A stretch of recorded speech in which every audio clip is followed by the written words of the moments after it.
ఏం జరిగింది అసలు? అసలు ఊహించని విధంగా ఎన్నికల ముందు మనం మాట్లాడుకున్నాం. చాలా చర్చించుకున్నాం.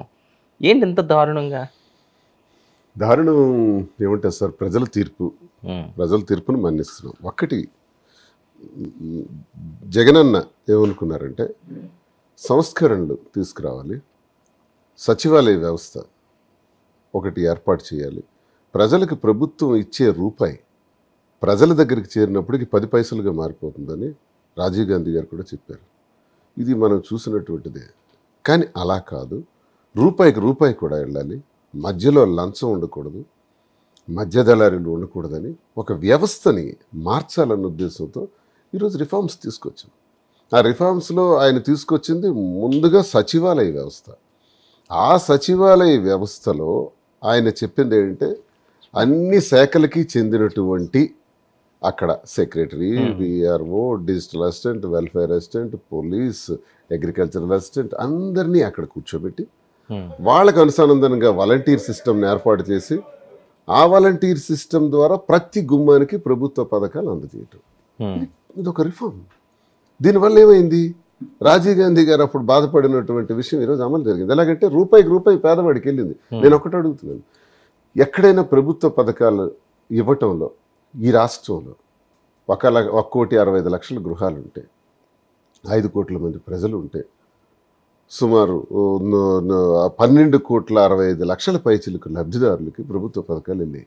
ఎక్కడైనా ఒక లబ్ధిదారుడు లంచం ఇచ్చినట్టు ఎవరైనా చెప్పగలరా? లేదు. వైసీపీకి చెందినటువంటి నాయకుడు లంచం తీసుకున్నాడని ఎవరైనా చెప్పగలరా? లేదు. ఈ రెండు సక్సెస్ అయినామంటే ఆ సంస్కరణ వల్ల ఎంత మేలు జరిగిందో ప్రజలకి మేము నమ్మాం. ఎస్, మంచి చేశాడు జగనన్న. ఓన్లీ సంక్షేమమే కాదు, అభివృద్ధిని కూడా చేసుకుంటే ఇన్ని జరిగితే 4 తీసుకొచ్చారు, 8 ఫిషింగ్ హార్బర్లు తీసుకొచ్చారు. సార్ మరి ఎంత మంచి జరిగారని వాళ్ళు భావిస్తే ఎంత దారుణంగా ఉండదు కదా? ఫైట్ అన్న వాళ్ళగా ప్రతిపక్షం హోదా లేని పరిస్థితి అసలు ఊహించారు మీరు? ఒక్కటే సార్, నేనేమంటున్నానంటే చంద్రబాబు నాయుడు ప్రజలకు మోసపూరితమైన మాటలు చెప్పాడు. ఇప్పుడు మేమున్నాం, అమ్మఒడి ఇవ్వగలం అని చెప్పాం. అమ్మఒడి అన్నది 40 లక్షల మంది ఇంచుమించు తల్లులు ఉన్నారు. ఆ తల్లులకి అమ్మఒడి కింద 15,000 రూపాయలు ఇస్తామని చెప్పాం. చంద్రబాబు నాయుడు ఏం చేశాడు? అమ్మఒడి ఎంతమంది పిల్లలు ఉంటాయి, నీకు 15,000, నీకు 15,000, నీకు 15,000, నీకు 15,000, నీకు 15,000, మొత్తం 60,000. వీడున్నాడు, వీడికి 15,000. కామెడీ. ఇలాంటి ఎద్దవ మాటలు చెప్పి దుర్మార్గమైనటువంటి ఇలాంటి మోసాలతో ప్రజలకు మోసం చేస్తే ప్రజలు ఏమనుకున్నారు? జగన్ ఇస్తే ఒక్కళ్ళకే ఇస్తారు కదా, చంద్రబాబు నాయుడు ఇస్తే అందరికీ ఇస్తాడు కదా, 60,000 ఇస్తాడు. 4 ఉంటే 60,000, 3 ఉంటే 45,000. బాగుంది ఇది. ఓకే. 18 సంవత్సరాలు దాటిన ప్రతి మహిళకి 1,500 రూపాయలు, నిరుద్యోగ భృతి 3,000 రూపాయలు, 20 లక్షల పైచలకు ఉద్యోగాలు, ఇవన్నీ చెబుతా. రైతు భరోసా 20,000 రూపాయలు. అంటే మేమిచ్చిన మేనిఫెస్టో బడ్జెట్కు అనుకూలంగా ఆర్థికపరమైనటువంటి ఇబ్బందులు రాకుండా, ఇప్పుడు ఫర్ ఎగ్జాంపుల్ మన రాష్ట్రానికి 5 లక్షల కోట్లు అప్పు ఉందని నిర్మలా సీతారామన్ గారు యావరేజ్గా, నేను ఫిగర్స్ కరెక్ట్గా చెప్పట్లేదు, ఇప్పుడు 2,76,000 కోట్లు చంద్రబాబు నాయుడు చేసిన అప్పని ఆయన హయాంలో, జగన్మోహన్ రెడ్డి చేసింది 1,66,000 కోట్లు. మరి 1,66,000 కోట్లతో చంద్రబాబు నాయుడు కన్నా తక్కువ అప్పు తీసుకొని ఇంత చక్కగా ఈ స్కీమ్స్ అన్ని ఇవ్వగలిగినప్పుడు ఇదే స్కీమ్స్ అయితే నేను మెయింటైన్ చేయగలను, ఇంతకన్నా నేను మెయింటైన్ చేసే పరిస్థితి ఆర్థికంగా ఈ రాష్ట్రానికి లేదు అన్నది ఆయన అంచనా. అదే మేనిఫెస్టోలో జగన్మోహన్ రెడ్డి గారు చెప్పారు. గత పాలనలో జరిగిన అరాచకాలు అవనియండి, లేకపోతే హత్యలు అవనియండి, లేకపోతే చాలామంది ముఖ్య నాయకులు ఆ నోటి దురద అన్నది చాలా ఎక్కువ ప్రజల్లోకి వెళ్ళింది. ఏంటిది ఇంత దారుణంగా ఉంది అని చెప్పి నెగిటివ్ చేశారు, అందుకని ఈ పరిస్థితి అని కదా. ఇప్పుడు ఈ వాగ్దానాలే మీద ప్రధానమైనటువంటి ప్రభావం చూపించింది సార్. రెండోది ఏంటంటే మీరు మా డైలాగ్ అంటున్నారు. ఇప్పుడు నేను మాట్లాడుతున్నాను, నేను కూడా ర్యాష్గా మాట్లాడేవాడిని గడిచిన దీనిలో. ఇప్పుడు ఎందుకు భాష మార్చాను? అవతల వాళ్ళు ఆడే మాట బట్టే నా బాట కూడా ఉంటుంది. ఇప్పుడు మార్చకపోతే ఊరుకుంటారండి. నేను ఖాతరు చేయను, నేను ఎవరికి భయపడి, ఐ డోంట్ కేర్. నాకు తెలుసు ఏ రోజు నన్ను లోపల వేస్తారు, నా జైలు పంపిస్తారు, నా మైండ్స్ ఆపేసినారు. నా 4వ తారీఖు సాయంత్రం 5 గంటలకు స్టార్ట్ అయింది. నా కింద పనిచేసే వేలాది మంది ప్రజలందరికీ కూడా, లేబర్ అందరికి కూడా ఇబ్బందులు పెట్టేస్తున్నారు, కోట్ల రూపాయల నష్టాన్ని తెచ్చిపెట్టారు. ఇప్పుడు దాడులు కూడా చేయడానికి సిద్ధంగా ఉన్నారు. ఏదో ప్రాణహాని ఏదో అని చెప్పి మొన్న ఎప్పుడో నాకు కంప్లైంట్ తెలిసి ఇచ్చినట్టున్నారు. ఈ మధ్య ఒక 1500 నుంచి ఒక 2000 లోపు ఫోన్ నెంబర్లు, ఫోన్ ఎత్తితే అదే, అరే ఎక్కడున్నావురా, నిన్ను చంపేస్తాం, రా ఎదువాడు శ్రీను, దమ్ముంటే మాట్లాడరా, అరే రోడ్డు మీదకి రారా, నువ్వు ఎక్కడున్నావు, నీ కారుతో కనబడితే కారుతో సహా తగలబెట్టేస్తాం రా, నిన్ను కాల్చేస్తాం రా. ఇదే న్యూసెన్స్ ఉదయం నుంచి రాత్రి వరకు. నాకు విసిగి ఒక రోజు అన్నాను, ఇదిగో పలానా ఇప్పుడే విజయవాడ దాటి రాజమండ్రి దాటి వెళ్తున్నాను, లొకేషన్ పెడతాను, చంపేయండి రా అన్నాను. చంపేయండి, మీకు చంపేయటమే కదా గవర్నమెంట్ అంటే, అధికారం అంటే చంపేయటం కదా, చంపేయండి అని నేను లొకేషన్ కూడా పెట్టాను. ఆ నెంబర్ తప్ప ఇంకో నెంబర్ నుంచి ఇలా వస్తుంటే యాజ్ అన్ ఎమ్మెల్సీ నా సెక్యూరిటీ కూడా తగ్గించారు. 2+2 ఉండేది 1+1 చేసినారు. నాకు చంపుతామని డైరెక్ట్గా అంటున్నప్పుడు అవన్నీ ఎవిడెన్స్ కింద పెట్టుకున్నాను. మొత్తం ఫోన్ నెంబర్లన్నీ, వాళ్ళ వాయిస్ మెసేజ్లు, వాళ్ళ మెసేజ్లు ఇవన్నీ పెట్టి ఒక కంప్లైంట్ ఇవ్వటం మంచిది. రేపు పొద్దు ఏదైనా జరిగితే నేను ఒక పౌరుడిగా, ఒక ప్రజాప్రతినిధిగా ఉండి నేనే కంప్లైంట్ ఇవ్వకపోవడం కరెక్ట్ కాదు. అందుకు ఇచ్చాను. గన్ కూడా నాకు ఇవ్వమని అప్లై చేస్తాను. నేను ఇంతవరకు లేదా ఇప్పటి వరకు లేదు, నేను అప్లై చేయలేదు. ఇప్పుడు చేశాను, ఎందుకంటే నా స్వీయ రక్షణ కోసం, సెల్ఫ్ ప్రొటెక్షన్ కోసం ఇవ్వమని చెప్పాను. మీకు సెక్యూరిటీ ఇస్తారు కదండి ఎమ్మెల్సీ, తగ్గించేశారు కదా, 2+2 అనేది 1+1 చేస్తారు. ఓకే, జగన్మోహన్ రెడ్డి గారికి సెక్యూరిటీ లేదు, మాకెందుకు ఉంటుంది సార్, మాకు ఎందుకు ఇస్తారు చెప్పండి. ఏదో ఎమ్మెల్సీగా ఉన్నాను కాబట్టి అది ప్రోటోకాల్ తప్పదు కాబట్టి చేశారు. కానీ ఒకటి, ఇక్కడ సెక్యూరిటీల మీద ఆధారపడి మేము రాజకీయాలు చేయలే. ఇప్పుడు నాకు 25 సంవత్సరాలు అయిపోయింది నా రాజకీయ జీవితం. విద్యార్థి దశ నుంచి చేసుకొస్తున్నాను.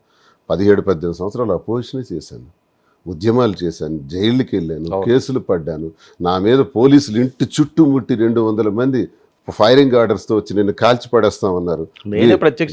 మీరు ఉన్నారు కదా, గడప దాటితే కాల్చి పడేస్తామన్నారు. కాల్చిస్తే కాల్చేయడానికి గడప దాటి వెళ్ళాను, వెంటనే మళ్ళీ అరెస్ట్ చేసేసినారు.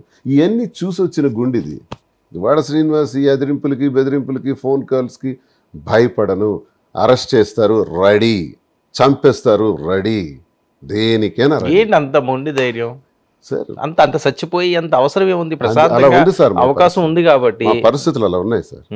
నిన్న మా నాయకుడు కూడా అన్నారు కదా మాట, అవును, చంపేయండి అని. జగన్ అని ఎందుకు అన్నారు తెలుసు?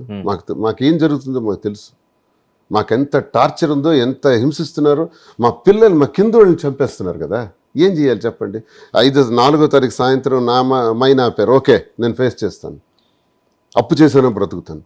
కానీ కేడర్ సామాన్యులు, వైసీపీకి చెందిన వాళ్ళు ఉన్నారు కదా, వాళ్ళ ఇళ్ళ మీద బాంబులు విసిరి, వాళ్ళ ఇంటి ముందే పేల్చి, పిల్లలు ఉన్నారయ్యా జడుచుకుంటారు, భయపడుతున్నారు, మీ గవర్నమెంట్ వచ్చిన సంతోషంగా ఉండండి, మాకు ఇబ్బంది పెట్టకండి అంటే హింస చూపించారు గ్రామ స్థాయి నుంచి ప్రతి ఒక్కడికి. ఈరోజు చెప్పారు కదా, 36 మంది పైచీలకు చంపేస్తున్నారు, వేలాది మంది పైన కేసులు, వాహనాలు తగలబెట్టారు, భౌతిక దాడులు చేశారు, తల్లు పగలగొట్టారు. ఏంటండి రాష్ట్రంలో హింసాకాండ? 45 రోజులు కూడా నడవలేదు. రెడ్ బుక్ రాజ్యాంగం, అప్పుడు రాజారెడ్డి రాజ్యాంగం అని విమర్శలు చేసినటువంటి వీళ్ళు ఈరోజు రెడ్ బుక్ రాజ్యాంగాన్ని తీసుకొచ్చి ఎక్కడ చూసినా అది అమలు చేసే కార్యక్రమంలో మా కార్యకర్తలకు హింసిస్తుంటే, మా కార్యకర్తలకు ఎందుకు హింసిస్తారు, మమ్మల్ని చెప్పేయండి అని. మీరు చేసింది మీకు రిపీట్ అవుతున్నది. ఏం చేసాం? మేమేం చేసామండి? ఇప్పుడు నేను మీకు పాయింట్ బ్లాంక్ గా చెప్తున్నాను. చాలా దగ్గరలో, చాలా మీడియాలో నేను ఇది మాట వింటున్నాను కాబట్టి మీతో క్లారిటీ ఇవ్వాలి. మేము ఏం చేసాం? మేము ఎవరిని చంపాం, ఎవరిని చంపాం, ఎవరిని కొట్టాం, ఎవరిని హింసించాం, కార్యకర్తను ఎవరినైనా హింసించాము? 5 ఏళ్లలో మేము తలుచుకుంటే మా కార్యకర్తలు ఈరోజు చెప్పేది ఒకటే, మా 5 ఏళ్లలో మాకు పట్టించుకోలేదు, మాకు హింసించిన వాళ్ళని విడిచిపెట్టేసినారు, హింసించిన వాళ్ళకి కూడా స్కీమ్స్ ఇచ్చారు, జగన్మోహన్ రెడ్డిని తిట్టిన వాళ్ళకి కూడా స్కీమ్స్ ఇచ్చారు, జగన్మోహన్ రెడ్డికి ఓటయ్యం అని చెప్పేవాడికి కూడా ఇంటికి తీసుకెళ్ళి ఇచ్చారు. మాకేం విలువ ఇచ్చారని మా కార్యకర్తలు మమ్మల్ని అడుగుతున్నారు. నిజమేనేమో అనిపిస్తుంటుంది. ఈరోజు జగన్ అన్న ఏమన్నారు, నన్ను తట్టినా, విమర్శించినా, ఏం చేసినా ప్రభుత్వ పథకం పేదవాడైతే ఇంటికి తీసుకెళ్ళి ఇవ్వండి అన్నారు, ఇచ్చాం. మేమే తలుచుకుంటే ఆ ప్రభుత్వ పథకాలు టీడీపీ వాళ్ళకి వెళ్తాయా? ఆ కార్యకర్తలు దర్జాగా ఉండగలుగుతారా? ఏ కార్యకర్తకు మేము హింసించామో, ఏ కార్యకర్తను చంపామో చెప్పండి సార్. నడి రోడ్డు మీద రిషీద్ లాంటి పిల్లల్ని ఎంతమందిని కొట్టేసి, చంపేసి, హింసించి ఇలా చేస్తుంటే దీనికి మరి ఏం చేయాలి మేము? అంటే ఓకే, మమ్మల్ని చంపేయండి అంటున్నారండి. మీ తోటి ఎమ్మెల్సీయే బాడీని తీసుకెళ్లి డోర్ డెలివరీ చేసిన సంఘటన మర్చిపోతున్నారా ఏంటి మీరు? మీరు ఏమి చేయలేదు, మేము చాలా మంచిగా పాలన సాగించామంటే నమ్మి పరిస్తుందా సార్? ఇప్పుడు ఆ కేసు ఉంది, మీరు అనంతబాబు అడుగుతున్నారు. అనంతబాబు కేసు అది కోర్టులో ఉంది. ఆ కోర్టులో ఇంక అది నిర్ధారణ జరగలేదు. కోర్టుగా జరిగింది అదే కదా. అనంతబాబు తప్పు చేశాడని తెలిసిన వెంటనే పార్టీ కూడా సస్పెండ్ చేసింది. సస్పెండ్ చేయటం మళ్ళీ తర్వాత పక్కన తర్వాత కూర్చోబెట్టుకుని ఆయన వస్తున్నాడు వెళ్తున్నాడు, మా పార్టీ సంబంధించిన ఎమ్మెల్సీగా ఉన్నాడు కాబట్టి డాక్టర్ సుధాకర్ నడి రోడ్డు మీద దారుణంగా చంపారండి. అది కల్పిత చర్య, అది విపరీత. చంద్రబాబు నాయుడు గారిని ఒక సీఎం స్థాయి వ్యక్తిని, అంత వయసు ఉన్నవాడిని ఇష్టం వచ్చినట్లుగా ఏదో కాన్వాయ్లు పెట్టించుకుండి గంటలు తీసుకొచ్చి రాజమండ్రి సెంట్రల్ జైల్లో ఇబ్బంది పెట్టారని, రఘురామకృష్ణ పార్లమెంట్ అభ్యర్థిని సిఐడి తోటి 3rd డిగ్రీ చేయించారని, ఇవన్నీ ప్రజలు నెగిటివ్ అవ్వలేదా సార్? ఇవన్నీ మేము ఇప్పుడు చట్టంలో వాళ్ళు చేసిన తప్పులు ఉన్నాయి. ఆ చట్టంలో ఉన్నటువంటి వాళ్ళు చేసిన తప్పులు బట్టి వాళ్ళకి ఆ సమస్య వచ్చి ఉంటుంది. ఈరోజు చంద్రబాబు నాయుడు చెప్తున్నాడు, మీ పైన 1000 కోట్లు మీరు ఇచ్చేశారు, ఇంత అని ఇచ్చేశారు, అంతా మీకు జైలుకి పంపిస్తాం, కొడతాం, తంతాం, చంపుతాం, ఇవన్నీ చెప్తున్నారు. రెడ్ బుక్ రాజ్యాంగాన్ని అమలు చేస్తాం. మీరు 4-5 ఇన్సిడెంట్లని లీడర్స్, మాకు రాజకీయ విభేదాలు, రాజకీయ పార్టీలో అధికారంలోకి వచ్చిన తర్వాత వాళ్ళు ఎలా ఓపెన్ చేసి ఈరోజు న్యూసెన్స్ చేయాలనుకుంటున్నారు. గతంలో వాళ్ళు చేసిన తప్పుల మీద వాళ్ళు జైలుకి వెళ్ళి ఉండొచ్చు కాక, కార్యకర్త ఏం చేశాడు అంటున్నాను. నన్ను ఇప్పుడు మా నాయకుడు అన్నారు, నన్ను చంపేయండి కాదండి. నన్ను చంపేయండి. లాండ్ ఆర్డర్ మీద అసెంబ్లీ సాక్షి ఈరోజు శ్వేతపత్రం రిలీజ్ చేశారు కదా, ఎవరెవరిని ఎక్కడెక్కడ కొట్టారు, ఎలా చంపారు అని. చంద్రబాబు నాయుడు ఒక పందా ఎంచుకున్నాడు. ఈ రాష్ట్రంలో 5 ఏళ్లలో ఏమీ చేయరు ఆయన. ఆయన చేసేదంతా అమరావతి పేరుతో పెట్టుబడుల్ని వెనక్కి రప్పించుకోవటం, హాయిగా వాళ్ళ డబ్బులు వాళ్ళు చేసుకోవటం, అంతే తప్ప ఈ 5 ఏళ్లలో ఏమీ చేయమని ఆయన వీడియో కూడా, ఒకటి ఆడియో కూడా రిలీజ్ అయింది, మనం లీక్ అయింది, చూసుంటాం, మీరు చూసుంటారు. ఇప్పుడు మీరు అతని విధానం చూస్తుంటే అమరావతి మీద శ్వేతపత్రం, పోలవరం మీద శ్వేతపత్రం, ఆర్థిక పరిస్థితుల మీద శ్వేతపత్రం. ఈ శ్వేతపత్రాల అర్థం ఏంటి? White paper. శ్వేతపత్రం అంటే అర్థం ఏంటి? వాస్తవాల్ని తెలియజేసేటట్టు ఉండాలి. అవాస్తవాల్ని తెలియజేసే బ్లాక్ పేపర్లా కనబడుతుంది నాకు. ఎందుకంటే శ్వేతపత్రాలతో కాలయాపన చేస్తున్నారు.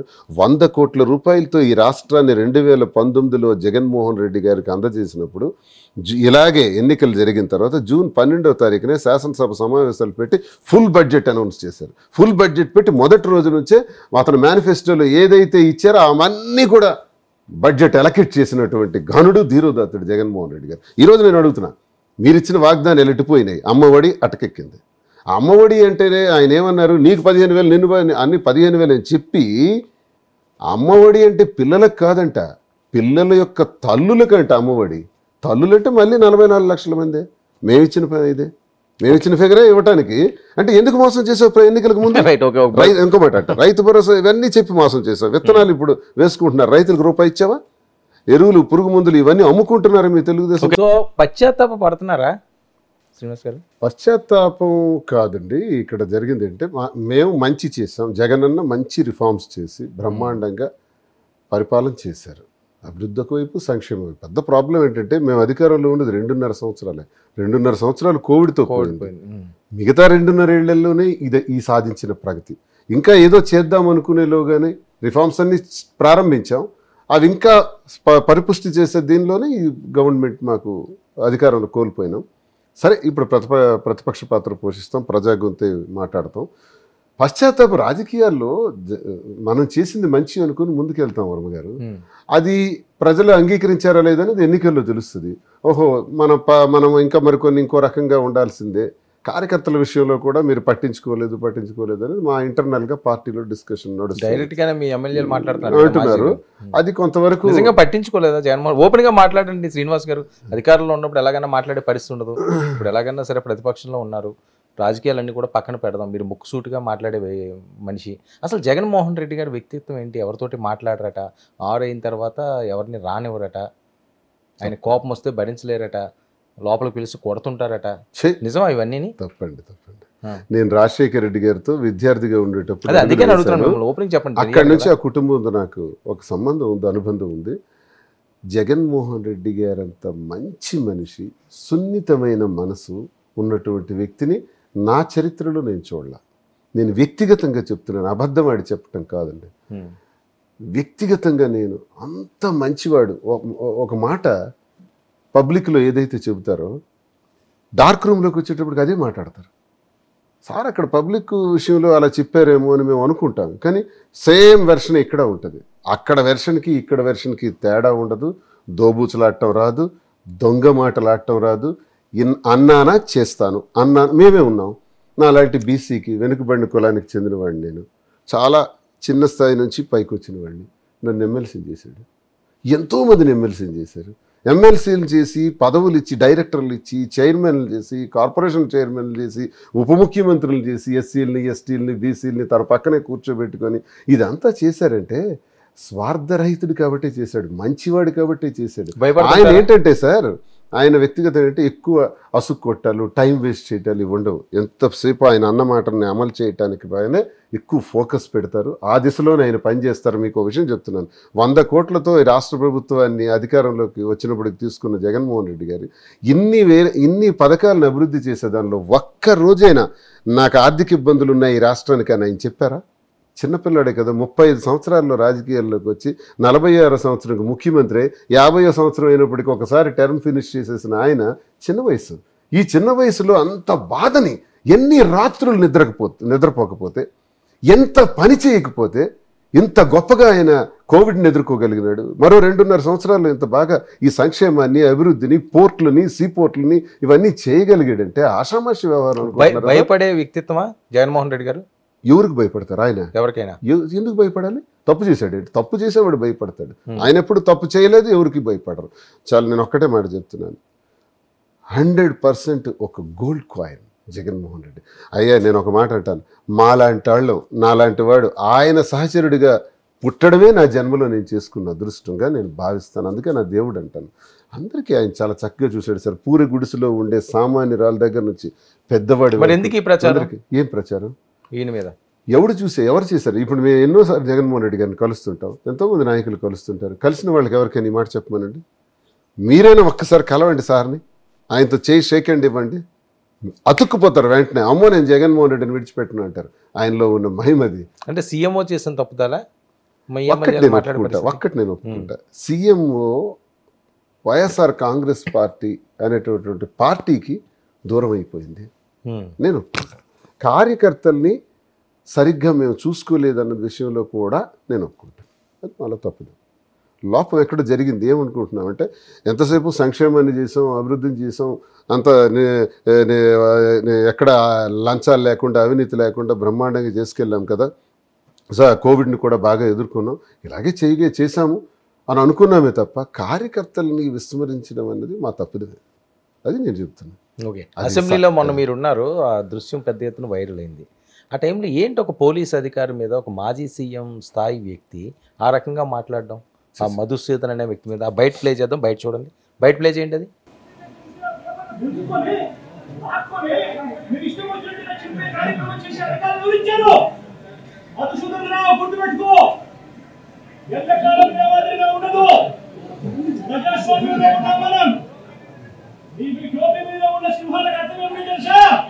అధికారంలో ఉన్న వాళ్ళకు సెల్యూట్ కొట్టడం కాదు, ప్రజాస్వామ్యాన్ని కాపాడడం కోసం ఉన్నారు, గుర్తుపెట్టుకోండి.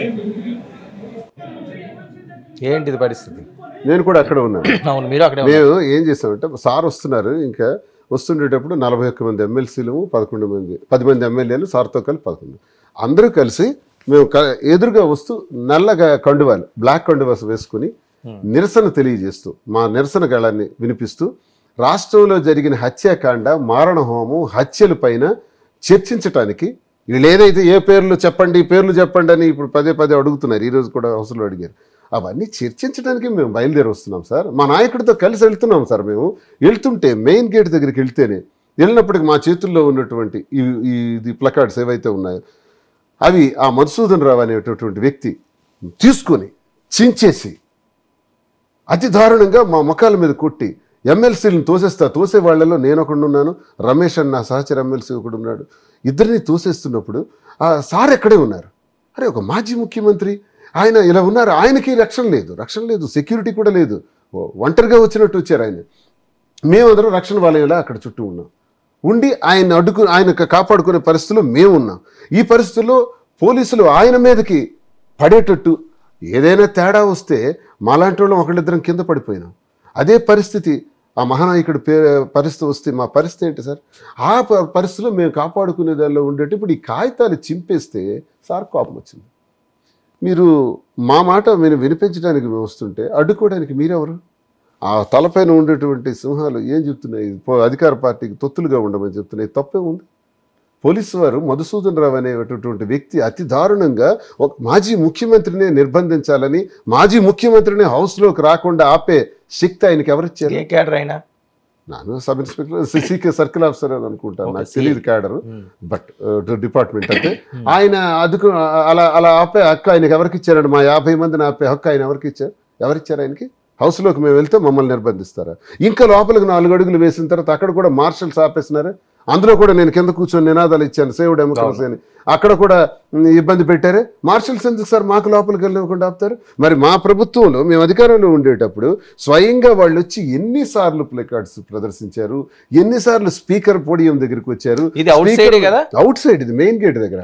ఇంకా హౌస్ లో ఎంటర్ ఈ సీన్ చూస్తుంటే గతంలో మనం కొన్ని తప్పులు చేసాం కదా, అందుకే మనం ఇలాగా ఇప్పుడు మళ్ళీ అది పనిష్ అవుతున్నాం అని అనిపించిందా? తప్పు అని నేను అనను. గతంలో మీరు ఇలాంటివి చేసిన సందర్భాలు ఉన్నాయా? ఎవరికి? మేమెవరికి చేయలేదు. ఎవరికైనా చంద్రబాబు నాయుడు గారికనో ఇప్పుడు ముఖ్య నాయకులు గేట్ల దగ్గర వాళ్ళందరూ సంతోషంగా హౌస్ లోకి వచ్చారు, హాయిగా మాట్లాడారు. స్పీకర్ మీద బడ్జెట్ లో పేపర్లు చింపి ముఖం మీద విసిరేటప్పుడు, తల మీద విసిరేటప్పుడు స్పీకర్ హుందాగే ఉన్నాడు తప్ప మేము ఎప్పుడు ఎవరికి అడ్డా. ఈ వీడియో వెళ్తున్నప్పుడు ఒక వీడియో పెద్ద ఎత్తున వైరల్ అవుతుంది. ఆ రోజు మీరేం చేశారు? అంత సీనియర్ రాజకీయ నాయకుడిని, అప్పటికి 3 సార్లు సీఎం చేసిన వ్యక్తి అని. ఆ విజువల్ ఒకసారి ప్లే చేయండి. లోకేష్ గారు, చంద్రబాబు నాయుడు గారు విజువల్.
ఇది శ్రీనివాస్ గారు ఏమనిపిస్తుంది చూసి? గేటే దాటనివ్వలేదు కదా ఆ రోజు మీరు, ఇంకా మీరు గేట్ దాటి లోపలికి వచ్చారు. ఆ రోజు వాళ్ళు అసెంబ్లీలో చాలా ప్లకార్డ్స్తో పట్టుకునే వచ్చి అసెంబ్లీలోను కౌన్సిల్లో కూడా చాలా ప్రీప్లాన్డ్గా వచ్చి లోపలికి వచ్చి దాడి చేయాలని ఉద్దేశంతో వచ్చారు. వచ్చినప్పుడు పోలీసులు అక్కడ అడ్డుకోవడం జరిగింది. వాళ్ళు కూడా ఎటువంటి మాట్లాడుతున్నారో చూడండి, చాలా దౌర్జన్యంగా. మరి అప్పుడు ఆనాటి పోలీస్ పైన ఎలాంటి దుర్భాషలు ఆడుతున్నారు, యూస్లెస్ ఫెలోస్ అంటున్నారు. ఇవన్నీ కూడా వీళ్ళు నేర్పిన విద్య సార్ ఇది. నీవు నేర్పిన విద్య నీరజాక్ష అని. మాకు అలా ప్రవర్తించవలసిన అవసరం రాజకీయాల్లో ఎప్పుడు రాదు సార్. జగన్మోహన్ రెడ్డి గారు ఒక మంచి పరిపాలన అందించాలి, దారి తప్పిన వ్యవస్థని బాగు చేయాలి, ఈ సమాజంలో ఈ పరిస్థితులన్నీ మార్చాలి అన్న ఉద్దేశంతో వచ్చిన వ్యక్తికి ఎయిర్పోర్ట్లో నిర్బంధించడం, విశాఖపట్నంలో వస్తుంటే ఎన్నో సందర్భాల్లో ఆయన హింసించడం, ఆయనకు కూడా 16 నెలలు జైల్లో పెట్టించడం, చాలా హింసలకు గురి చేయటం, పాదయాత్ర ఇబ్బంది పెట్టడం, అలాగే 67 మంది ఎమ్మెల్యేలతో వస్తే ఎమ్మెల్యేలను కొనేసి ఆయనకి ఎమ్మెల్యేలు లేకుండా చేసి ఎన్ని హింసలు చేశారు. ఇది కక్ష తీర్చుకోవటం అంటే సార్ రాజకీయంలో ఇవన్నీ భాగాలు. ఈరోజు వాళ్ళు మా ప్రభుత్వంలో ఇలా దాడి చేయడానికి ప్రవర్తించినటువంటి తీరు పైన ఆ రోజు పోలీసులు అడ్డుకోవటం జరిగింది. మేమే దాడి చేయడానికి రాజకీయాల్లో భాగమని ఊరుకోవచ్చు కదా, ఢిల్లీ వెళ్ళి ధర్నాలు చేయడం ఎందుకని వాళ్ళ ప్రశ్న. మరి రాష్ట్రంలో జరుగుతున్న హింసాకాండ పైన మేము చెబుతున్నా, మా గొంతు అరుస్తున్నా మమ్మల్ని పట్టించుకోకుండా అందరినీ హింసించి మాలాంటి వాళ్ళకు కూడా టార్గెట్లు పెట్టి మమ్మల్ని చంపేస్తాం అనుకుంటే, మా వేదిక ఈ రాష్ట్రంలో ఎంత వినిపించినా మా గొంతు ఎవరు అర్థం చేసుకోకపోతే అప్పుడు మాకు ఢిల్లీ వెళ్ళి జాతీయ స్థాయిలో మా గొంతు వినిపించాలని ఆ ప్రయత్నం చేసాం. ఆ ప్రయత్నంలో భాగంగా మొత్తం ఫోటో అసలు ఎక్కడెక్కడ ఎన్ని జరిగినాయి, వాళ్ళు 36 మంది పేర్లు అడుగుతున్నారు, అన్ని ఫోటోలతో సహా మొత్తం బహిరంగంగా ప్రదర్శించాం.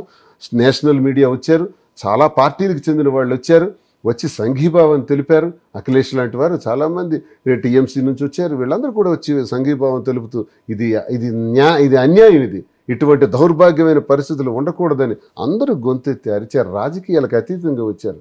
మేము అక్కడ చాలా విచిత్రమైన సంఘటనలు ఢిల్లీలో కూడా జరిగినాయి.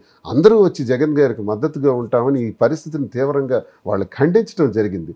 ప్రజాస్వామ్యంలో మేము ఎవరి మీద దాడి చేయలేదే, మాకు జరిగిన అన్యాయం మీద అసెంబ్లీకి కూడా రానివ్వకపోతే, మేము గొంతు వినిపించే పరిస్థితి మాకు హౌస్లో ఇవ్వకపోతే మేము ఢిల్లీ వెళ్ళి ఇవ్వాల్సి వచ్చింది. రెడ్ బుక్ అంటే భయం పడుతున్నారా వైసీపీ నేతలు?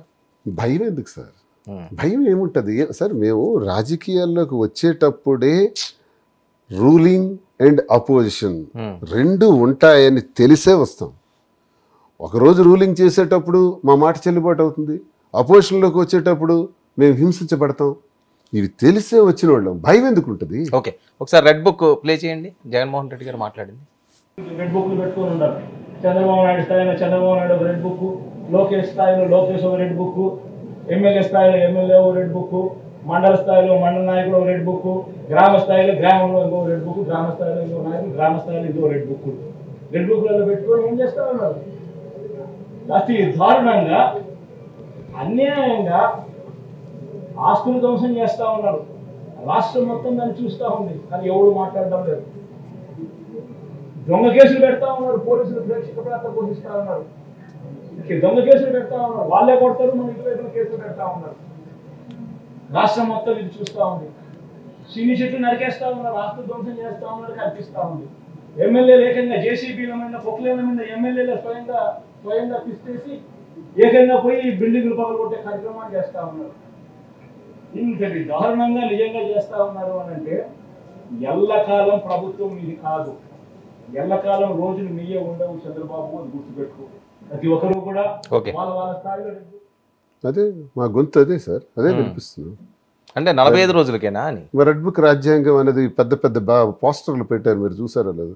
శ్రీకాకుళం నుంచి ఇచ్చాపురం వరకు, చిత్తూరు వరకు కూడా ఎక్కడ చూసినా ఒక పెద్ద వాల్ పోస్టర్, దానిపైన ఇలా రెడ్ బుక్. అంటే అది చూసి భయపడుతున్నారా అని? భయం అన్నది ఎవడో భయపడితే భయపడాలి, కానీ భయం అన్నది మా గుండెల్లో కూడా ఉంటుంది సార్, మా బ్లడ్లో కూడా ఉంటుంది. భయం దేనికి సార్ భయం? కొడతారు, చంపేస్తారు, జైల్లో పెడతారు, కేసులు పెడతారు. What next? దీనికి భయం ఎందుకు పడాలి సార్? రెడ్ బుక్ రాజ్యాంగం. అసెంబ్లీ సాక్షిగా చంద్రబాబు నాయుడు గారు కానీ పవన్ కళ్యాణ్ గారు కానీ వార్నింగ్ ఇస్తున్నారు. మన వాళ్ళు తప్పు చేసినా తేడా వస్తే చాలా సీరియస్గా ఉంటుంది, కక్షపూరిత రాజకీయాలు చేయొద్దు, గతాన్ని మర్చిపోండి, సరిగ్గా ముందుకు సాగండి అని. ఈ రోజు కూడా వాళ్ళు మాట్లాడిన పరిస్థితి. ఆ మాట పక్కన మరో మాట కూడా ఆడారు, గుర్తుంది కదా? మనం ఎవరిపైన అన్యాయం చేయము, దాడులు చేయము, ఎటువంటి చట్టపరంగా మనం ఏమీ చేయం, కానీ చట్టం పని చట్టం చేసుకుని పోతుంది, తప్పు చేసేవాడిని మాత్రం విడిచిపెట్టాం అని అంటూనే, తప్పు చేసేవాడు అంటే అర్థం ఏంటి? కొంతమందిని టార్గెట్ చేయడానికి అక్కడ ఒక క్లాస్ పెట్టుకుంటా ఏమీ చేయం, మేమేమీ చేయం, కానీ చట్టం పని చట్టం చేసుకోవద్దు అనే మాట. దువ్వాడ శ్రీనివాస్ గారు మీకు తెలిసినట్టు ఎవరెవరు రెడ్ బుక్ లో ఉండుంటారు? ఇప్పుడు నన్ను చూస్తే చంపుతామని ఫోన్లు చేస్తుంటారు కదా, నేను మరి డౌట్ మాలాంటి ఉంటారు సార్, నాకు తెలియదు ఇంకెవరు ఉంటారు ఉన్నారంటే. నా క్వారీ ఆగింది, నా మైనింగ్ 20 సంవత్సరాల నుంచి నా మైనింగ్ వ్యాపారం, ఆ సాయంత్రం ఆగిందంటే ఓహో నన్ను ఆపాలని రాశారనమాట అని అర్థమైంది. ఇంకా భవిష్యత్తులో ఏం చేస్తారు, ఇది కూడా రాశారనమాట అర్థమవుతుంది. సో ఇవన్నీ సార్ అనేటట్టు గ్రామ స్థాయి నుంచి రెడ్ బుక్ ఉంది, రాష్ట్ర స్థాయి లోకేష్ గారి వరకు ఉంది. లోకేష్ గారి పేరు లిస్టులో ఎవరున్నారో, లేకపోతే మంత్రుల లిస్టులో ఎవరున్నారో, గ్రామ స్థాయిలో ఎవరున్నారో అన్నది ఇప్పుడు చూస్తున్నాం కదా. చంపాల్సిన దగ్గర చంపుతున్నారు, కొట్టాల్సిన దగ్గర కొడుతున్నారు, వాహనాలు తగలబెట్టాల్సిన దగ్గర వాహనాలు తగలబెడుతున్నారు, భౌతిక దాడులు చేయాల్సిన దగ్గర భౌతిక దాడులు చేస్తున్నారు, పథకాలు నిలుపుదల చేయాల్సిన దగ్గర నిలుపుదల చేస్తున్నారు. ఇప్పటి వరకు స్కూళ్ళల్లో వంటలకు వండుకునేటటువంటి వాళ్ళు ఎవరైతే ఉంటారో వాళ్ళనందరినీ తీసేసినారు. రెడ్ బుక్లోనే ఉంది ఆ గ్రామస్థాయి నాయకుడు. అలాగే CFలుగా ఉన్న వాళ్ళందరినీ తీసేసినారు, ఫీల్డ్ అసిస్టెంట్లుగా ఉన్న వాళ్ళందరినీ తీసేసినారు. మొత్తం వైసీపీ గవర్నమెంట్లో ఎవరైతే టీడీపీ వాళ్ళు మేము ఎవరు తీయలేదే. ఒకవేళ తీసినా వాళ్ళు కోర్టుకు వెళ్ళి తెచ్చుకుంటే మళ్ళీ ఆనర్ చేసేసినామే. టీడీపీ వాళ్ళు బిల్స్ పెండింగ్ ఉంటే కూడా ఇచ్చేసామే. అక్కడెప్పుడు మేము ఆపలేదే. అలాంటిది ఈరోజు 45 రోజులు కాలేదు, అప్పుడే గ్రౌండ్ లెవెల్లో మీరు ఇవన్నీ చెక్ పెట్టుకొని వస్తున్నారంటే గ్రామ స్థాయిలో కూడా రెడ్ బుక్ ఉంది సార్ చెప్పినట్టు. ఆ రెడ్ బుక్ గ్రామ స్థాయి నుంచి రాష్ట్ర స్థాయి వరకు ఉంది. ఎవరెవరి మీద ఏం చేయాలనుకుంటున్నారో నేను అందుకే ఈరోజు ఇది ఆరంభం సార్. ఇల్లు అలగ్గానే పండగ కాదు సార్. నేను ఒక్కటి చెప్తున్నాను, ప్రజలకి లేనిపోని మాటలు చెప్పి తప్పుడు వాగ్దానాలు ఇచ్చి మాత్రమే మీరు అధికారంలోకి వచ్చారు. తప్పుడు వాగ్దానాలు ఇచ్చిన మీరు అమలు చేయగలిగే శక్తి లేదు కాబట్టే రాష్ట్ర చరిత్రలో కని విని ఎరుగని రీతిలో ఈరోజు ఓట్ ఆన్ అకౌంట్ బడ్జెట్ పెట్టారు. ఎందుకు సార్ పెట్టారు? ఓట్ ఆన్ అకౌంట్ రీజన్ ఏంటి? ఎలక్షన్ ఉంది కాబట్టి 3 నెలలకు ఓట్ ఆన్ అకౌంట్ పెట్టుకున్నాం బడ్జెట్. మళ్ళీ 4 నెలలు ఎక్స్టెన్షన్ చేస్తూ 7 నెలలకు పెట్టారు సెప్టెంబర్ వరకు. ఇప్పటికే 9,000 కోట్లు అప్పు చేశారు. మరో 4-5 వేల కోట్లు అప్పు చేయడానికి ప్లాన్ చేస్తున్నారు.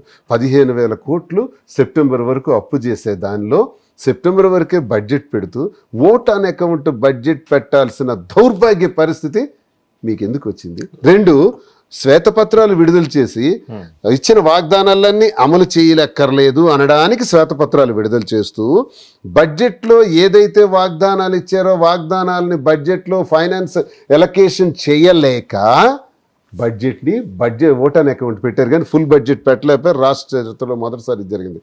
నేను అంటున్నా, బడ్జెట్లో మీరు పెట్టలేకపోయినారంటే పథకాలు ఫట్, శ్వేతపత్రాలు విడుదల చేస్తున్నారంటే మీ హామీలన్నీ హంఫట్, గోవిందా. శ్వేతపత్రాలు విడుదల చేయడంలో మీరు 1,00,000 కోట్లు కొట్టేశారట. దానికి సంబంధించి CBCIDని ఈడీని జగన్మోహన్ రెడ్డి గారి మీదకి పంపిస్తున్నారు. దానికి రంగం సిద్ధమైంది. చంద్రబాబు నాయుడు గారు మాటల్లోనే వినండి ప్లీజ్. అసెంబ్లీ సాక్షిగా చెప్పింది, అది ఎక్కడో బయట మాట్లాడింది కాదు, పొలిటికల్ స్పీచ్ కాదు, దేవాలయం లాంటి అసెంబ్లీ. మీరు అందరూ మాట్లాడుతుంటారు కదా. డ్యూటీ పెయిడ్ నిక్కంతమైంది, అవన్నీ ఉన్నాయి. ఫైనల్ గా వాస్తవాలన్నీ బయట రావాలి. అందుకని ఈ ప్రభుత్వం దీన్ని CBCID ఎంక్వైరీ చేస్తూ దీన్ని అవసరమైతే ED సపోర్ట్ కూడా తీసుకోవడానికి పెద్ద ఎత్తున క్యాష్ ట్రాన్సాక్షన్ జరిగాయి కాబట్టి వారికి కూడా రిఫర్ చేస్తాం. అన్ని విధాల చర్యలు తీసుకుని మళ్ళా ప్రజల ప్రాణాలు కాపాడడానికి ఈ రాష్ట్ర ఆదాయాన్ని ఏ విధంగా దుర్వినియోగం చేశారో అవన్నింటిపైన యాక్షన్ తీసుకోవడానికి ప్రభుత్వం సిద్ధంగా ఉంది. ఇవన్నీ కూడా మనం చూసినప్పుడు నాన్ డ్యూటీ ఈడీ రంగంలోకి దిగుతుంది. మీకు అధికారం ఇచ్చింది రాష్ట్ర ప్రజలు, మీరిచ్చిన వాగ్దానాలు అమలు చేయడానికి, మీరు అభివృద్ధి చేస్తారని నమ్మిచ్చారు. కానీ ఈ రెడ్ బుక్ రాజ్యాంగం అమలు చేయడానికి అసెంబ్లీ సాక్షిగా నేను చర్యలు తీసుకుంటాను, కేసులు వేస్తాను, జైల్లో పెడతాను, వీటి కోసం ఇవ్వాల. శ్వేతపత్రాలు విడుదల చేస్తాను, బడ్జెట్ ఓట్ ఆన్ అకౌంట్ పెట్టుకుంటాను, వీటి కోసం ఇవ్వాల మీకు అధికారం. రాష్ట్రంలో డబ్బులు లేవు అనే శుభవార్త చెప్పడానికి మీకు ఇవ్వాల. రాష్ట్రంలో డబ్బులు ఉన్నాయా లేదా మీకు అనవసరం. మీరు ఇచ్చిన వాగ్దానాలు అమలు చేస్తారా లేదా? ఏ ధైర్యంతో మీరు ఆ రోజు వాగ్దానం ఇచ్చినప్పుడు రాష్ట్ర ఆర్థిక పరిస్థితులు మీకు తెలియదా? తెలియకుండానే మీరు ఇచ్చారా? నేను 10 సార్లు అదే నేను చెప్తున్నా. మీరు అవన్నీ అమలు చేయలేక పాయింట్ డైవర్ట్ చేయడానికి ఈరోజు జగన్మోహన్ రెడ్డి గారి పైన రోజుల్లోనే ఇంతలాగా డిమాండ్లు చేయడం అన్నది సమంజసంగా ఉంది. అందుకే మేము కూడా అంటున్నాం సార్, ఇల్లు అలగ్గానే పండగ కాదు, పిల్లలు పుట్టగానే పరిగెట్టరు. ముందుంది ముసళ్ళ పండగ. చూద్దాం 6 నెలలు, ఓ ఏడాది చూద్దాం. అదే నేను కంగారు పడట్లా. అప్పుడు విమర్శలు చేసినా మేము కూడా ఏమనుకున్నామంటే ఒక 6 నెలలు అవని ఎలా జరుగుతుందో చూద్దాం. జగన్మోహన్ రెడ్డి గారి మీద కేసు చంద్రబాబు నాయుడు గారిని అరెస్ట్ చేశారో అదే CID తోటి ఆయన కూడా ఈ కేసులో అరెస్ట్ చేస్తారని వస్తున్న టాకు. సార్ నేను చెప్తున్నా, ఈ రాష్ట్ర ప్రభుత్వం జగన్మోహన్ రెడ్డి గారి నేతృత్వంలో ఒక్క అవినీతి కూడా జరగలేదు, అక్రమాలు జరగలేదు, అన్యాయాలు జరగలేదు. నీతి నిజాయితీతో కూడుకున్నటువంటి ప్రభుత్వాన్నే ఆ పరిపాలనే ఆయన అందజేశారు. చంద్రబాబు నాయుడు గారు కూడా అదే స్పష్టంగా చెప్తున్నాం. చంద్రబాబు నాయుడు గారితో కూడా మీరు పెట్టిన స్కిల్ స్కామ్ అన్నది అది కూడా ఎటువంటి అవినీతి చేయలేదు, కక్షాదింపుగా చేసిందనే కదా. అందుకే ప్రతిదానికి వాళ్ళే చెప్తున్నట్టు CBCID రేపు న్యాయస్థానాల్లోకి వెళుతుంది కదా వ్యవహారం, అప్పుడు నిగ్గు తేలుతుంది. అంతేగాని దాని గురించి ఇప్పుడే మనం మాట్లాడుకొని జగన్మోహన్ రెడ్డి గారికి భయం ఉందా? భయం ఎందుకు సార్? మాకు తెలుసు వాళ్ళు ఏదో ఒకటి చేస్తారని మనకు తెలుసు. భయం డౌట్ ఉందా? భయం ఉంటే ఇప్పుడు ఆయన ఢిల్లీ ఎందుకు కదా డౌట్ ఉందా అరెస్ట్ చేస్తారేమో అని? మరి వాళ్ళ బిహేవియర్ చూస్తే ఏం అర్థం అవుతుంది? ఆయన వరకు ఎందుకు, మాకే అర్థం అవుతుంది. సామాన్యుడికి అర్థమవుతుంది. ఇప్పుడు చంద్రబాబు నాయుడు గారు మాట్లాడిన మాటలను బట్టి విషయం అర్థమవుతుంది కదా. దీనికి వేరేగా ఆలోచించవలసిన పని ఇట్లా తప్పకుండా వీళ్ళు ఏవో తప్పుడు కేసులు బనాయించడానికి రంగం సిద్ధం చేస్తున్నారు అన్నది అర్థమవుతుంది. తప్పుడు కేసులు బనాయించి జైల్లో వేయడానికి ఈ హౌస్ని వాడుకున్నారు అన్నది అర్థమవుతుంది క్లియర్గా. ఇందుకు దేనికి చెప్పాలి? ఏం అభివృద్ధి పథకాల గురించి మాట్లాడారు హౌస్లో చెప్పండి. బడ్జెట్ గురించి ఏం మాట్లాడారు? బడ్జెట్ అసలు ఎలాగా ఆమోదించడం జరిగింది? గవర్నర్ గారి చేత అబద్ధాలు మాట్లాడించారే, తప్పుడు మాట్లాడించారే. పాపం ఆయన చేత ఒక న్యాయమూర్తి మాజీ ఆయన చేత కూడా ఎన్ని అబద్ధాలు పలికించారు. అవ్వటానికి అకౌంట్ మీద ఎందుకు నేను మీరు ఇచ్చిన వాగ్దానాలు యాడ్ చేయలేదు, ఫైనాన్షియల్ అలొకేషన్ దానికి ఎందుకు చేయలేదని అడుగుతున్నాను. అసెంబ్లీలో మీరు మాట్లాడే ధైర్యం లేక పారిపోయారట, నిజమా? అసెంబ్లీకి వస్తేనే కదా మమ్మల్ని బయటకు తోశారు. నేనంటలేదు, నేనన్నమాట కదా, ఉప ముఖ్యమంత్రి గారు అన్నమాట. వినండి ప్లీజ్. తప్పు చేసిన వాళ్ళని గత ప్రభుత్వం సంబంధించింది, ఇది నాట్ అబౌట్ వెండేటా, పగ ప్రతీకారం కాదు, కానీ వీళ్ళని స్వేచ్ఛగా దానికి వదిలేస్తే అదృష్టవశాత్తు ఈ రోజు వాళ్ళు అక్కడ లేరు. వాళ్ళ కనుక ఉండుంటే వాళ్ళకి నిజంగా వాళ్ళకి సమాధానం చెప్పాల్సిన పరిస్థితి ఉంది. తప్పించుకొని పారిపోయారు ఈరోజు, తప్పించుకొని పారిపోయారు వాళ్ళు. We have to make them accountable అధ్యక్ష. We have to bring them into accountability. They have to be penalized. దోపిడీ ఏంటి తప్పించుకుంటూ పారిపోయారు అంటున్నారు ఉప ముఖ్యమంత్రి గారు? ఇప్పుడు పవన్ కళ్యాణ్ గారి మీద అందరూ ప్రశ్నిస్తారు, నేను ప్రశ్నించడానికి వచ్చానని ఆయన చాలాసార్లు చెప్పారు. సంతోషం, నేను అదే కావాలంటున్నాను. ప్రశ్నించే సమయం అప్పుడు కాదు, ఇప్పుడు వచ్చింది, వస్తుంది. అపోజిషన్లో ఉండేటప్పుడు కాదు సార్ ప్రశ్నించటం. ఇప్పుడు మేము అపోజిషన్లో ఉన్నాం, చాలా ప్రశ్నలు మా దగ్గర ఉంటాయి ప్రశ్నించడానికి. ఇది చాలా ఈజీ. ముళ్ళ కిరీటం ధరించిన తర్వాత ప్రశ్నించాలి. ఆయన ఈరోజు ఉప ముఖ్యమంత్రి గారు. ఉప ముఖ్యమంత్రిగా 32,000 మంది మహిళలు అదృశ్యమైనారు. సెంట్రల్ ఇంటెలిజెన్స్ నిఘా వర్గాల ద్వారా తెలిసింది. వాలంటీర్ల ద్వారా అదృశ్యమైనారు. ఇప్పుడు ఆ వాలంటీర్ల మీద చర్యలు తీసుకోవటానికో, లేకపోతే ఆ 32,000 మందిని తెచ్చి మళ్ళీ ఆంధ్ర రాష్ట్ర ప్రజలకి ఆ పిల్లల్ని అందించడానికో మీరు ప్రయత్నం చేస్తారా ఉప ముఖ్యమంత్రి గారు? నెంబర్ 1. నెంబర్ 2, మీరు ఉప ముఖ్యమంత్రిగా ఉండేటప్పుడే సుమారు 6 బాలికలు అదృశ్యమైనారు. మీరు ఆ 6 బాలికల్లో మత్స్యమారి ఒక బాలిక పైన, గిరిజన మహిళ పైన అత్యాచారం చేసి చంపేసినారు. మీరు వెళ్ళారా? మీరు మాట్లాడారా? హోంమంత్రి గారు వెళ్ళారా? కనీసం స్థానిక మంత్రులు వెళ్ళారా? 10 రోజుల తర్వాత వెళ్తే వాళ్ళని నిలదీయటం కూడా జరిగింది. ఏం సార్ ప్రశ్నించరు? ఇప్పుడు మీరు అన్నారు కదా, 5 కోట్ల మంది ప్రజలకి చట్టం ఉంది, అలాగే ప్రతిపక్షమైనా స్వపక్షమైనా జనసేన అయినా ఎవరైనా సరే తప్పు చేస్తే పేక తెగిపోవాలి. ఎస్, రైట్, అదే నాకు కావాలి. ఆ ఫైర్ మీలో నాకు కావాలని నేను పవన్ కళ్యాణ్ గారి దగ్గర నేను కోరుకుంటున్నాను. మీరు ప్రశ్నించాలని నేను కోరుకుంటున్నాను. సార్, పవన్ కళ్యాణ్ గారు ఇంకా మీరు అధికారంలోకి వచ్చి 45 రోజులు అవుతుంది. ఇంకా అసలు కథ ప్రారంభం అవుతుంది. ఈ అసలు కథ ప్రారంభమయ్యేటప్పుడు మమ్మల్ని ఎలా అయితే నిలదీశారో, అసెంబ్లీకి రాకుండా మమ్మల్ని ఎలా అయితే అడ్డుకోగలిగినారో, అడ్డుకున్న వాళ్ళని మీరు ఎందుకు ప్రశ్నించలేకపోయినారు? మీరు అడ్డుకున్నారని నేను అన్నాను. కూటమి ప్రభుత్వం అడ్డుకున్నట్టు లేదు. ఎన్నికలకు ముందు ఆయన చాలా ఫైర్తో చాలా దీనిగా మాట్లాడేవారు. చెప్పించి కొడతామని, చెయ్యి కందే దూరం వస్తే కొట్టేస్తానని, నీవెంతని స్థాయి ఎంతని, తొక్కేస్తానని ఇలా అన్నారు. అందుకే కొన్ని సందర్భాల్లో నేను కూడా ఆయన వాయిస్ని బట్టే, నా నాయకుడికి అనబట్టి నేను కూడా రియాక్ట్ అవ్వడం జరిగింది. దువ్వాడ శ్రీనివాస్ గారు రియాక్ట్ అవ్వడం జరిగింది. ఇప్పుడు ఆయన మాట్లాడట్లా.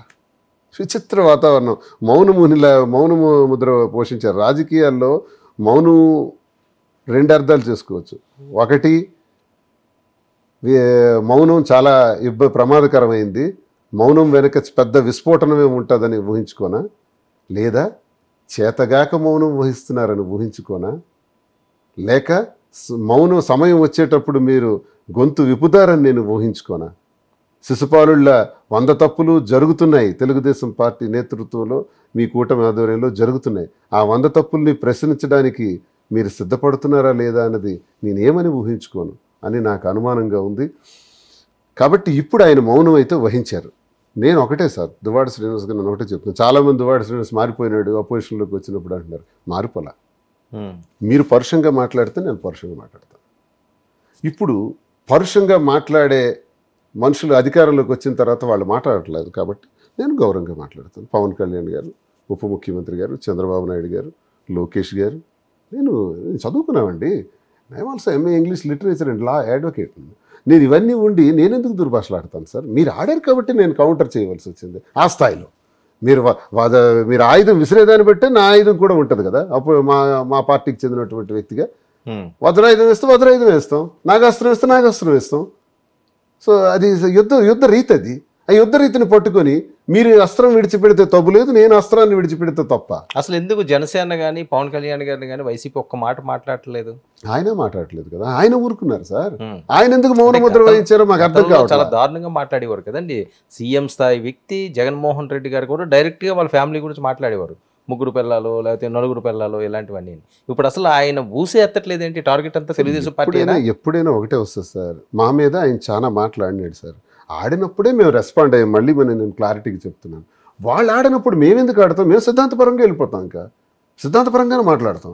ఇప్పుడు మీ టార్గెట్ కూటమి పార్టీ మొత్తమా లేకపోతే ఒక్క తెలుగుదేశం పార్టీ? కూటమి మొత్తం కదా, కూటమి మొత్తం. అంటే ఆ రకంగా కనిపించట్లేదు. చంద్రబాబు నాయుడు గారు, రెడ్ బుక్, లోకేష్ గారు ఇవే వినిపిస్తుంది. ఎందుకు అంటున్నామంటే మాకు ఒక నమ్మకం ఉంది సార్ పవన్ కళ్యాణ్ మీద. ప్రశ్నిస్తారన్న నమ్మకం ఉంది. ఆయన ఇప్పుడు మాట్లాడే తీరు, హౌస్లో కూడా మాట్లాడే తీరు, చట్టం పైన, చట్టం తీసుకోవాల్సిన చర్యల పైన, చట్టం ముందు అందరూ సమానం అనే, చట్టం ఎవరిపైనా సరే చర్య తీసుకోవాల్సిందే, తప్పు చేస్తా అనే విధానం. I feel very happy. ఫ్యూచర్లో అదే మాటను నిలబెట్టుకునేందుకు ఆయన ప్రశ్నిస్తారని నేను ఆశిస్తున్నాను.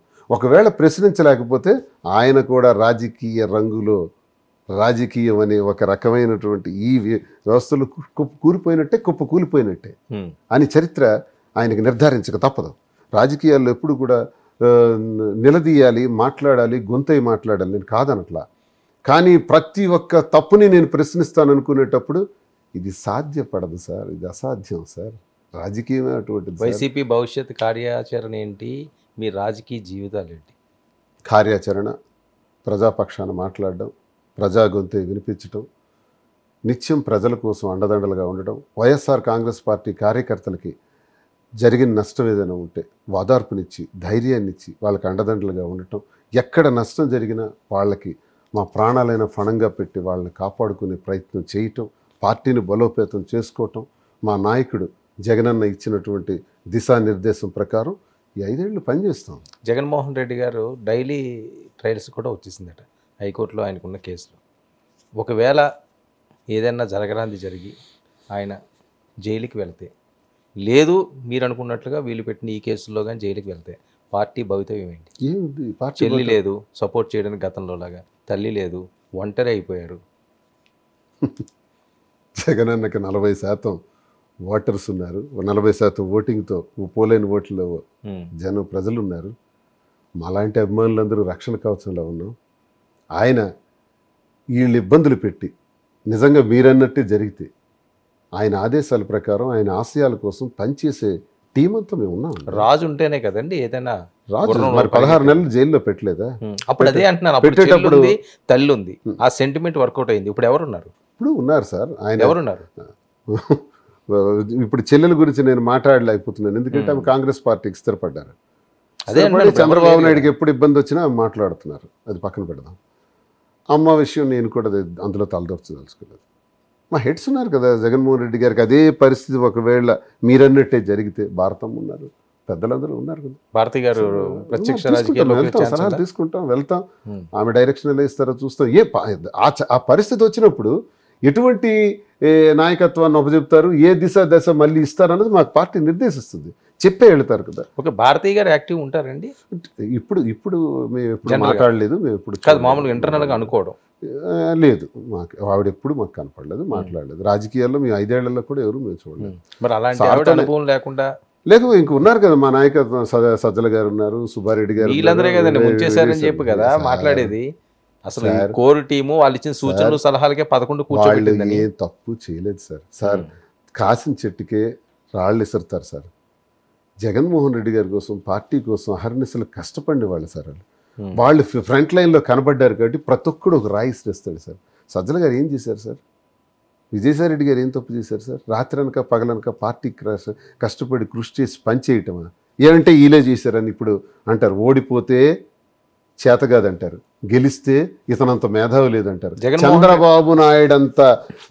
చంద్రబాబు నాయుడు అసలు తెలుగుదేశం పార్టీ అధ్యక్షుడిగా పనికిరాడు, ముందు ఆయన్ని మార్చాలి అన్నారు. అప్పుడు చంద్రబాబు నాయుడు అన్నాడు, నేను మారాను, నన్ను నమ్మండి అని కేడర్ని కన్విన్స్ చేశాడు. గతంలో కేడర్ని కన్విన్స్ చేసినప్పుడు అసలు నువ్వు మారటం కాదు, మిమ్మల్ని మార్చాలని ఆ టీడీపీలో ప్రశ్నించారు. జగన్మోహన్ అంటే రెడ్డి గారు చంద్రబాబు నాయుడు గెలిచినాడు మేధావి, ఓడినాడు, ఆయన్ని మార్చాలి అని ఆ తెలుగుదేశంలోనే చాలా మందిని సీనియర్ నాయకులు అన్నారు. సార్ ఈరోజు మేము అలా అనుకునే పరిస్థితులు లేవు. 151 స్థానాల్లో గెలిచినప్పుడు ఎవరి సలహాలు ఇచ్చేస్తున్నాం సార్? జగన్మోహన్ రెడ్డి గారికి మేమందరం సలహాలు ఇచ్చేసామా? మేమందరం చేస్తాం. జగన్మోహన్ రెడ్డి గారు ఈ ఏమనుకుంటున్నారు కోర్ టీమే కదా. ఈ ఓటమి గురించి జగన్మోహన్ రెడ్డి గారు ఏమనుకుంటున్నారు, ఆ కోర్ టీం గురించి ఏమనుకుంటున్నారు? ఏమీ అనుకోరు సార్, రకరకాలుగా అందరూ మంచి చేయాలనుకున్నాం సార్. కోర్ టీం అతని దగ్గర ఉన్నటువంటి టీం కూడా మంచి చేయాలని చూశారు సార్. చేసిన దానిలో మేమేమైనా కొన్ని తెలుసుకోక కొన్ని పార్టీ కేడర్కి దూరంగా ఉండడం అనేది పార్టీ పరంగా సార్. అడ్మినిస్ట్రేషన్ ఓటమి తర్వాత చాలా సీరియస్ అయ్యారు, చాలా మంది మీద ఆయన ఫైర్ అయ్యారు, అసలు నాకు కనిపించొద్దని చెప్పారట. అబద్ధాలా? అబద్ధం. ఎన్నిసార్లు నేను కలిసాను సార్. మీ గురించి కాదు, ఆ కోర్ టీం ఎవరితో అన్నారు చెప్పమనండి సార్. జనరల్ గా బయటకు వచ్చి టాక్స్ అవన్నీ మీడియా ఎల్లో మీడియా క్రియేట్ చేసిన టాక్ తప్ప తప్పు. ఎవరి మీద ఆయన కోపం సార్ జగన్మోహన్ రెడ్డి గారు ఎవరికి కోపం అవరు సార్. ఆయన ఎప్పుడు ఆయన చరిత్రలో ఆయన బాడీ లాంగ్వేజ్ ఎవరికి కోపం అవడం మేము ఎప్పుడు చూడలే. ఇష్టం లేకపోతే మాట్లాడరు. మనం అర్థం చేసుకోవడం. మీ ఇష్టం, మీరంటే ఆయనకి నచ్చని విధంగా మీరు ప్రవర్తిస్తే ఉంటారు అంతే.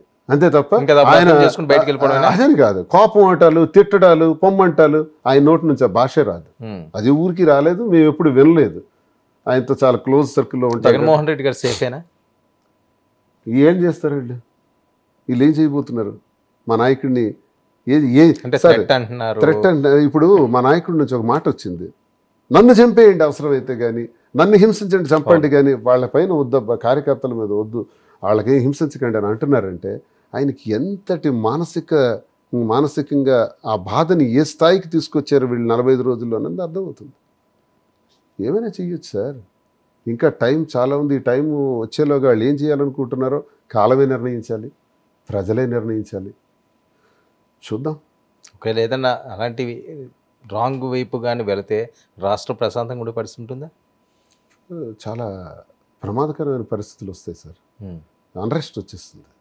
అందుకే మేము ముందస్తుగానే రాష్ట్రపతి పాలన పెట్టండి అని కోరామంటే అది చాలామంది మీడియాలో ఏమంటున్నారంటే రాష్ట్రపతి పాలన ఎందుకు పెట్టాలి, వీళ్ళు కోరితే పెట్టేస్తారా, వీళ్ళ స్థాయి ఏంటి, అసలు అలా అయితే అన్ని రాష్ట్రాల్లో ఎన్నిసార్లు పెట్టాలి, ఇప్పుడు ఎలా పెట్టేస్తారు, అది అవసరం లేదు అంటున్నారు. సార్ మాకు అది తెలుసు సార్. ఇప్పుడు రాష్ట్రపతి పాలన పెట్టరని కూడా మాకు తెలియనటువంటి అమాయకులు ఇంకా. అది విశ్లేషకులకి పెద్దలకు కూడా నేను తెలియజేసింది. కానీ రాష్ట్రపతి పెట్టాల్సిన అవసరం ఉంది. భవిష్యత్ కార్యాచరణ ఏం జరగబోతున్నదన్నది ముందస్తుగా ఊహించి మేము ఈ మాట అంటున్నాం. సో తగ్గేది లేదు, తగ్గేది వెళ్ళే, వెనక్కి వెళ్ళరు, తెగబడతారు, తిరగబడతాం, గట్టిగా ప్రజల పక్షాన ప్రజాస్వామ్యబద్ధంగా పోరాడతాం, ప్రజా గొంతై మాట్లాడతాం.